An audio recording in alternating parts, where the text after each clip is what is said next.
Carlos വൈറ്റേക്കറിൻ്റെ best സെല്ലറാണ് Kill the Spider. അദ്ദേഹത്തിൻ്റെ ആമുഖത്തിൽ ഒരു അനുഭവകഥ അദ്ദേഹം പറയുന്നു. അദ്ദേഹത്തിൻ്റെ ഫാദർ ഒരു പ്രീച്ചറാണ്. ഒരു ദിവസം പള്ളിയിൽ സർവീസ് കഴിഞ്ഞപ്പോൾ ഒരു സ്ത്രീ വന്നിട്ട് പറഞ്ഞു, ബ്രദറെ പ്രാർത്ഥിക്കണം, എൻ്റെ ഉള്ളിലെ മാറാല മാറാൻ.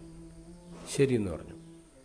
രണ്ടാമത്തെ ദിവസം വീണ്ടും ഈ സ്ത്രീ വന്നിട്ട് പറഞ്ഞു, ബ്രദറെ പ്രാർത്ഥിക്കണം, എൻ്റെ ഉള്ളിലെ മാറാല മാറാൻ.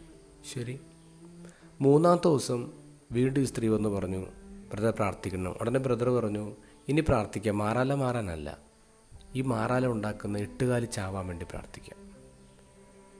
വൈറ്റേക്കർ പറയുന്നു, നമ്മുടെ എല്ലാവരുടെ ഉള്ളിലൊരു സ്പൈഡർ ഉണ്ട്. സ്പൈഡർ എന്ന് പറയുന്നത് it is an agreement with a lie you believe.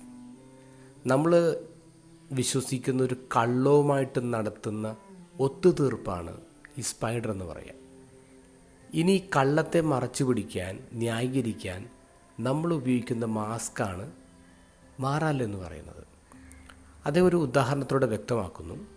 എന്നെ ആരും സ്നേഹിക്കുന്നില്ല, എന്നെ ദൈവം പോലും സ്നേഹിക്കുന്നില്ല എന്നുള്ളതൊരു കള്ളമാണ്. അതാണ് സ്പൈഡർ. ഇനി ഇതിനെ ന്യായീകരിക്കാൻ, മറച്ചു പിടിക്കാൻ നമ്മൾ ചില അഡിക്ഷൻസിൻ്റെ മാസ്ക് തേടും. ചിലപ്പോൾ ആൽക്കഹോൾ അല്ലെങ്കിൽ പോർണോഗ്രഫി തുടങ്ങിയ കാര്യങ്ങൾ.